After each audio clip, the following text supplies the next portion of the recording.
அனைவருக்கும் வணக்கம். இன்னைக்கு நம்ம கிச்சன்ல உங்களுக்காக செம்ம டேஸ்டா செம்ம காரமா பூண்டு ஊறுகாய் எப்படி தயார் பண்றது அப்படிங்கறத நம்ம வீடியோ பதிவுல நீங்க பார்க்க போறோம்.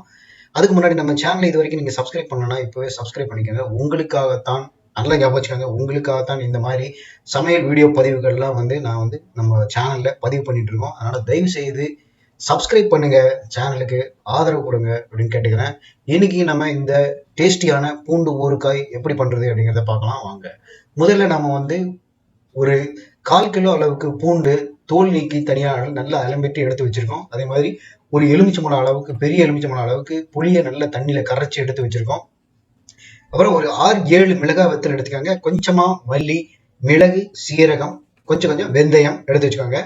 ஒரு பாத்திரத்துல கொஞ்சமா ஒரு 4 ஸ்பூன் அளவுக்கு நல்லெண்ணெய் ஊற்றிட்டு அதில் கொஞ்சமா கடுகு போடுங்க. போட்டு கருவேப்பிலையும் போட்டுட்டு உரிச்சு வச்சிருக்கக்கூடிய இந்த பூண்டை அதில் போட்டு நல்லா வதக்குங்க. அடுப்பை மீடியமா வச்சுக்கோங்க.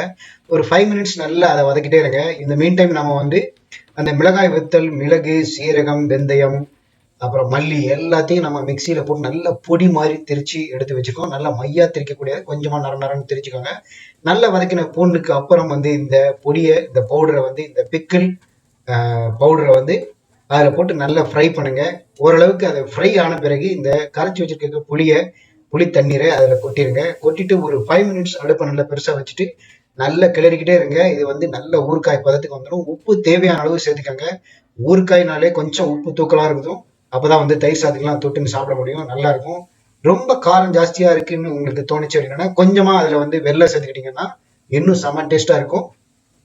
இப்போ இந்த ஊறுகாய் ரெடி ஆயிடுச்சு. பூண்டு ஊறுகாய் செம்ம டேஸ்டா இருக்கும். இதே மாதிரி நீங்க செய்து பாருங்க. ரொம்ப ரொம்ப சிம்பிள். இதே மாதிரி செய்தீங்க அப்படின்னா இந்த பூண்டு ஊறுகாய் செம்ம டேஸ்டா வரும்.